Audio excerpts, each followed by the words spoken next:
Hello दोस्तों, कैसे हैं आप लोग? अच्छे तो है ना? ध्यान तो रखते हैं ना आप अपना? किसी और के भरोसे तो नहीं छोड़ा है आपने?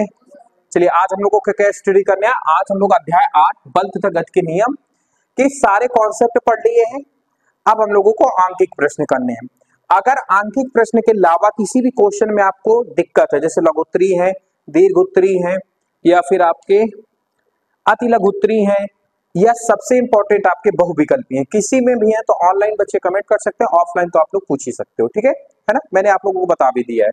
चलिए, अब हम पहले तो बालाजी वाली सॉल्व करेंगे, फिर इसके बाद एनसीईआरटी सॉल्व कर लेंगे ना, क्योंकि आपका पेपर एनसीईआरटी से बनता है। ठीक है, तो चलिए, पहला क्वेश्चन क्या कह रहा है? 3 किलोग्राम द्रव्यमान के एक पिंड का त्वरण 6 मीटर पर सेकंड स्क्वायर हो तो वस्तु पर कार्यरत बल की गणना कीजिए। तो हमें हमें दो चीजें दी गई है। एक तो उस पिंड का मास दिया गया है, उसका एक्सीलरेशन दिया गया है ना? पिंड कितना है? पिंड का त्वरण है 6 मीटर पर सेकंड स्क्वायर, 6 मीटर पर सेकंड स्क्वायर, और उसका द्रव्यमान जो है वो 3 केजी का है। ठीक है, अब हमसे पूछ रहा है बल की गणना कीजिए, मतलब उस पर कितना फोर्स लगाया गया है या फिर कितना बल उस पर कार्य कर रहा है, उसकी गणना करनी है। तो हम लोगों को क्या फाइंड आउट करना है? फोर्स फाइंड आउट करना है। तो ये तो बहुत सिंपल सा हो गया, आपको दिख ही रहा होगा। बल का फॉर्मूला क्या मैंने बताया था? F बराबर m इंटू ए। एम कितना हो गया आपका? 3 हो गया, और ए हो गया 6। तो फोर्स फाइनली कितना न्यूटन का आ गया?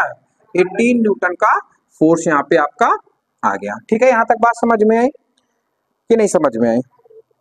चलो, अब यहाँ पे अब इसको नोट कर लो, फिर नेक्स्ट क्वेश्चन बताते हैं। नेक्स्ट वाले में कोई जगह बची नहीं है, नोट कर लो जल्दी से।